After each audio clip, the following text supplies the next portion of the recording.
페이트 제로 애니에서는 이미지가 비호감이었지만 설정과 행적을 되짚어보는 팬들에게 재평가를 가장 크게 받는 캐릭터가 있습니다. 그 인물은 바로 케이네스 엘멜로이 아치볼트. 이 인물이 얼마나 뛰어난 마술사인지는 대충 아실 테니 9代を重ねる魔導のメーカー 애니 속 행적들을 되돌아보며 그의 행실을 곱씹어봅시다. 먼저 웨이버와 함께 첫 등장이라 할 수 있는 강의 시간 장면부터 볼까요? 마술의 우열이 혈통으로 정해진다는 것에 반박하는 웨이버와 이를 망상으로 치부하는 케이네스. 로드 엘멜로이 2세의 사건부에서도 웨이버는 이를 반박하다가 동기들에게 뛰어난 교사의 귀한 시간을 낭비했다며 괴롭힘과 함께 여러 소리를 들었죠. 얼핏 듣기에는 웨이버의 말이 노력으로 재능을 이길 수 있다는 느낌으로 들리시겠지만 케이네스가 이렇게까지 웨이버에게 쪽을 주며 망상이라 디스한 데는 이유가 있었습니다. 왜냐하면 대부분의 가문이 평생 죽도록 하는 게 노력이거든요. 보통 마술사 가문의 비호는 한 세대에서는 이룰 수 없는 기적에 가까운 게 대부분이기 때문에 마술사는 마술 회로를 자신의 후손에게 물려줘서 그 뜻을 이어가게 한다는 걸 애니에서도 들으신 적 있을 겁니다. 親は生涯を通じた鍛錬の成果を子へと引き継がせるためである。 그러니까 마술사 가문에서 혈통과 마술 회로는 단순히 같은 시작점에서 특권을 가지는 타고난 재능이 아니라 대대로 내려오는 마술사 선조들이 노력해서 발전시킨 산물이자 성과라고 하는 게 더 알맞는 표현인 셈이죠. 심지어 마술사들은 집안에 돈 많다고 현실에 안주하는 삶을 스스로도 좋게 보지 않은 경우가 대부분입니다. 목적이 돈이 아니라 돈으로도 이루기 어려운 비혼이니까요. 知らない俺は何も知らない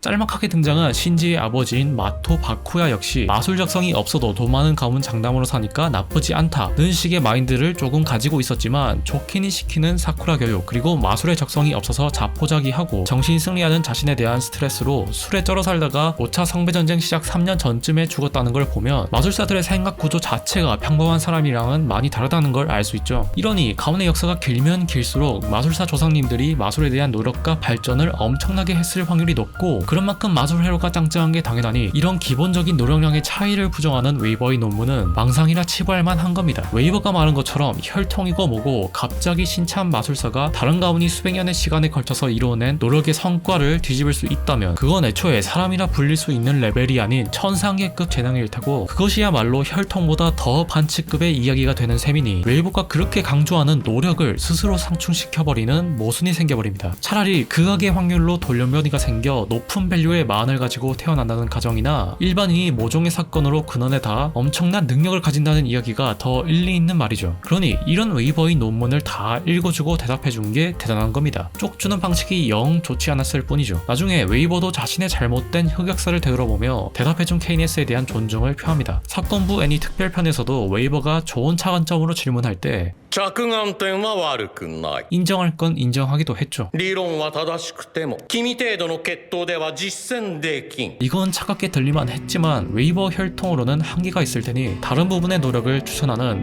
마술교사로서의 현실적인 팩폭이라 보시면 됩니다. 그럼 케이네스는 혈통도 좋고 마술 실력이 굉장히 뛰어나니까 우리가 아는 타임몬 세계관의 일반적인 마술사들처럼 비인간적인가 하면 그것도 아닙니다. 약혼자인 솔라오를 대하는 것만 봐도 알 수 있죠. 서번트한테 홀려서 약혼자 손 꺾은 솔라오를 구하려고 성민전쟁 포기했잖아요. 이참에 제로에서의 행적을 다 되돌아봅시다. 초반에 당당히 기척을 드러내면서 적을 끌어들이는 케이네스의 방식은 그가 성배전쟁을 어떤 마음가짐으로 임하고 있는지 알 수 있습니다. 철저히 마술사적인 사고방식으로 임한 그는 성배가 만능의 원망기라는 허무맹랑한 내용을 그대로 믿지 않았을 거고 그만큼 마력이 많다는 정도로 받아들였겠죠. 그러니 그는 소원을 빌기 위해서 참전한 것이 아닙니다. 아트람처럼 시계탑에서의 입지를 신경 써서 참여한 것이겠죠. 그에게 있어서 성배전쟁은 마술사들이 기량으로 맞붙는 결투의 장인셈입니다. 키리츠쿠가 쏘고 튀고 숨는 식의 전술을 썼을 때 빡친 이유가 다 있었습니다. 여튼 이래서 그는 승률이 높은 존버 전략이 아니라 싸움을 유도해서 직접 맛보는 전략으로 마술사로서의 자신감을 선보입니다. 霊樹をもって命じる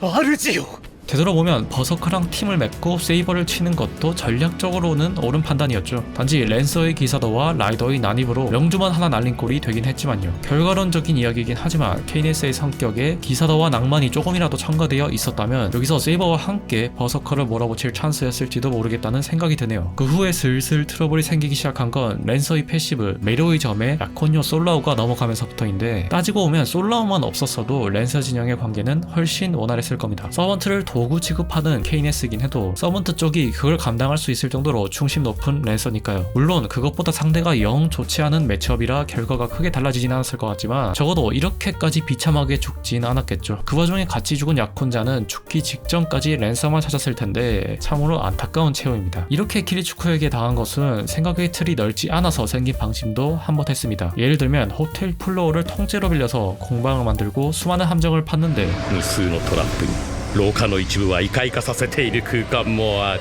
키리츠쿠는 건물 째로 폭발시켜서 무너뜨리는 어이없는 방식으로 대응해버려서 모든 게 말짱 도루묵이 되어버렸죠. 여담으로 이렇게 호텔 플로어를 빌리거나 성매전쟁에 쓰기 위한 비싼 마술 예장들을 장만하고 설치하기 위해 빌린 돈은 가문의 빛으로 나와버렸다고 합니다. 그 많은 돈은 케이네스가 성매전쟁에서 살아 돌아오기만 하면 충분히 갚을 수 있다는 합리적인 신용평가 하에 빌려준 대금인데 생화는커녕 마술 회로까지 아작났으니 그 후에 엘멜로의 가문과 학파는 풍비박산이 나버립니다. 디어머드 오디나가 랜서가 아니라 세이버로 선이 되었다면 메루의 점도 억제 가능하고 마력 소비가 높은 고성능 버그가 주력이라 이중마스터 전략의 장점도 최대로 활용 가능했을 텐데 키리츠쿠 진영이 세이버를 선해버렸으니 어쩌면 두 진영의 악연은 처음부터 엮여 있었던 걸지도 모릅니다. 오늘 내용 재밌게 보셨나요? 여러분께 재밌는 이야기였길 바랍니다. 대청이었습니다.